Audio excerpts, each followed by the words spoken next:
So not only did he lose $1 million of his own money, but he also lost all of his friends' money too, blowing all their accounts because he had allowed them to copy trade him, set up their accounts to automatically copy trade him. So we're going to talk about the dark side.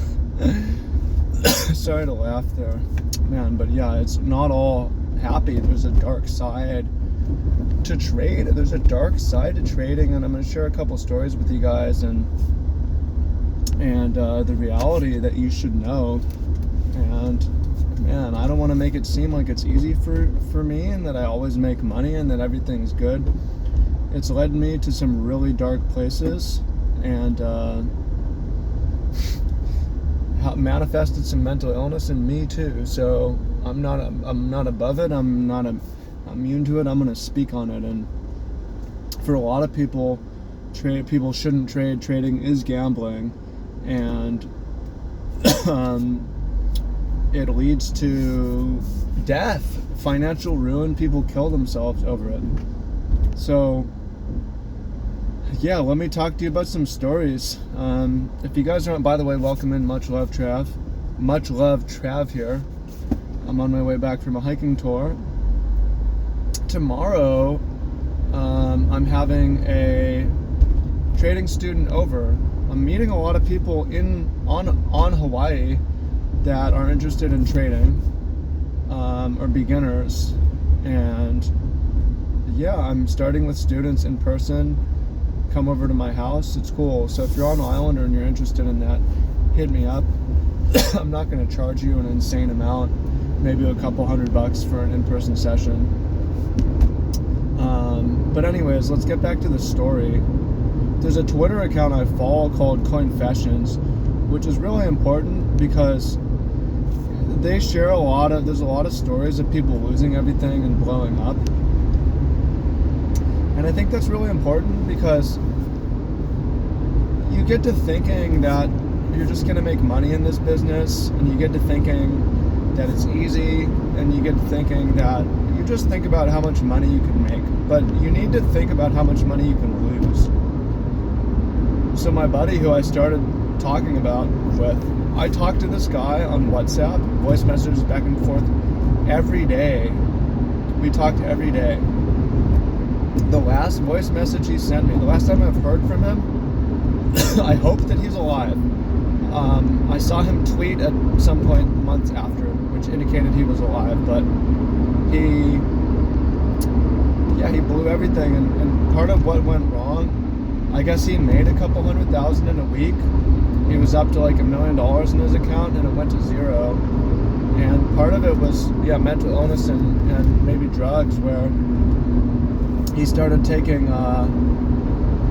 Adderall and was staying up all night trading, and then before you know it, it was gone. I don't know exactly how he was trading. He was trading leveraged crypto, and suddenly it was gone.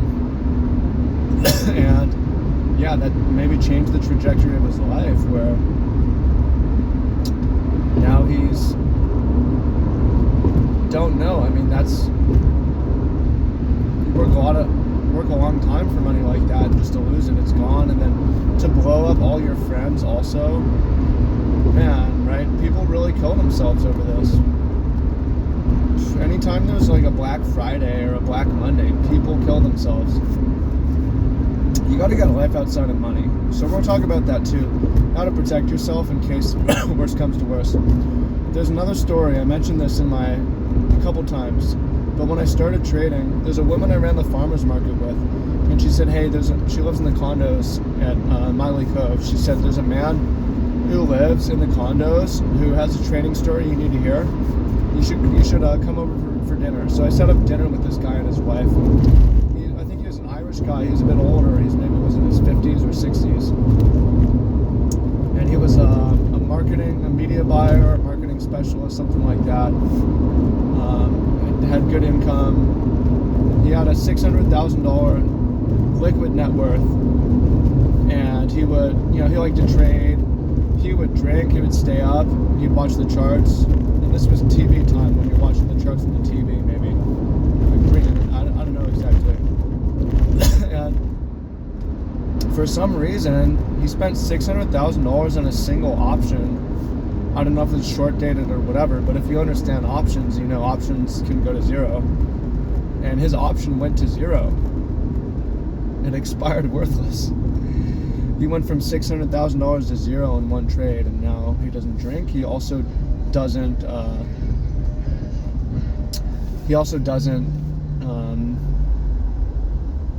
trade.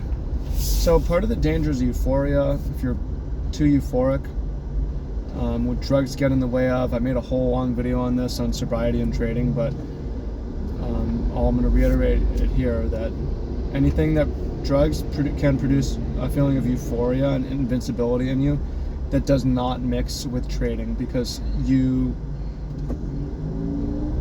it's better to be fearful than greedy, right? Fear can make it hard to hold on to a winning position,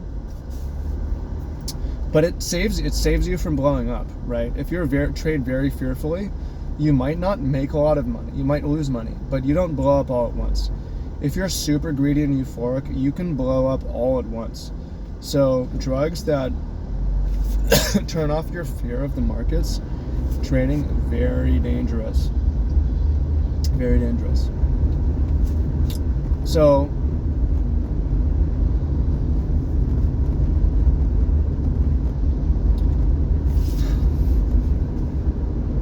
man, I've been in dark places, and it's not just about losing money. It's like, yeah, I've had periods where I've lost a lot of money. It's about what it does to my sanity, where I'm like, yo, it's 12 a.m. and I've been on my phone for 6 hours today just watching the charts, and it's doing nothing for me. It's just causing me to be stressed out and lose money, and I fucking hate my life right now. I want to do anything else. I want to get offline, but all I want to do is stare at the chart. I'm going to wake up the next day, I'm going to stare at the chart, right?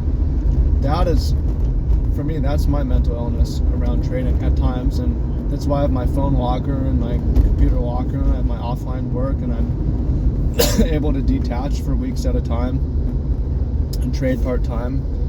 But then there's a couple days where I spiral, and all of a sudden I'm like, I'm never over-risking the whole account, but I'm watching so fucking closely every second, and then I'm exhausted, and I come down after 2-3 nights of it. The next, I'm like, yo, I'm so hungover, I'm so tired, I don't want to look at a chart. It's like almost a bipolar thing. I don't think, where it's like a mania that can come out of. So, anything that can trigger mental illness is not, which is trading is one of them, but should not be combined with trading. All that said, I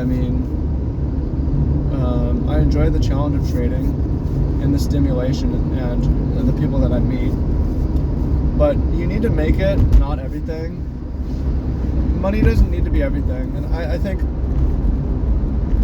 one of the keys here is just keeping your wants low and reducing your wants.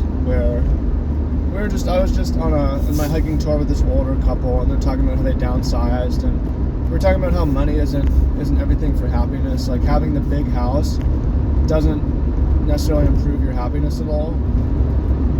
Obviously you want enough, but if you keep your wants to, maybe I want to be able to afford like quality food. I want to live near a nature place, be able to afford rent, afford a car, and take a trip every once in a while.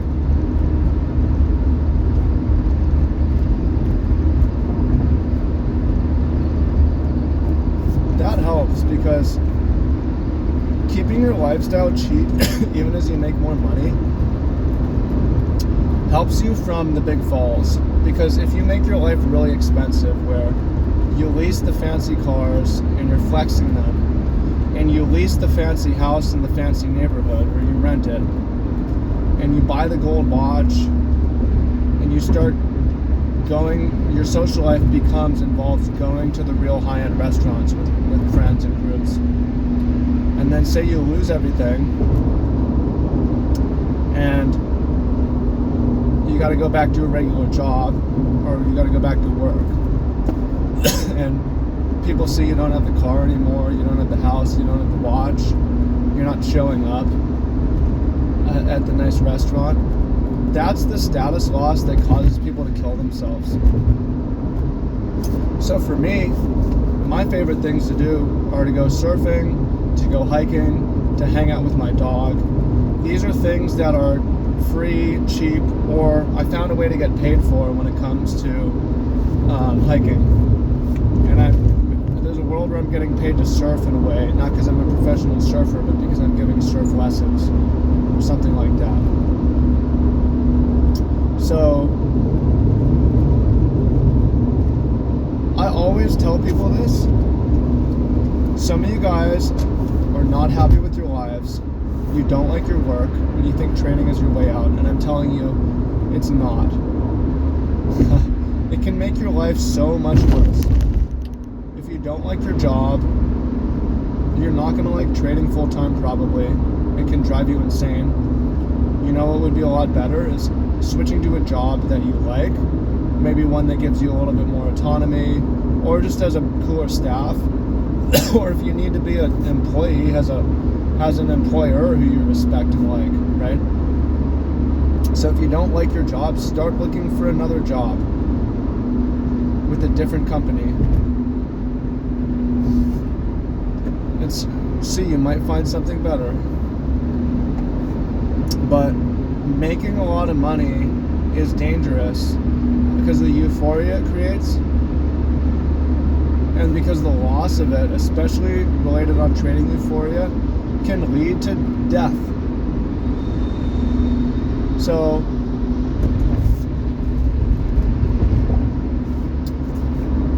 it is what it is.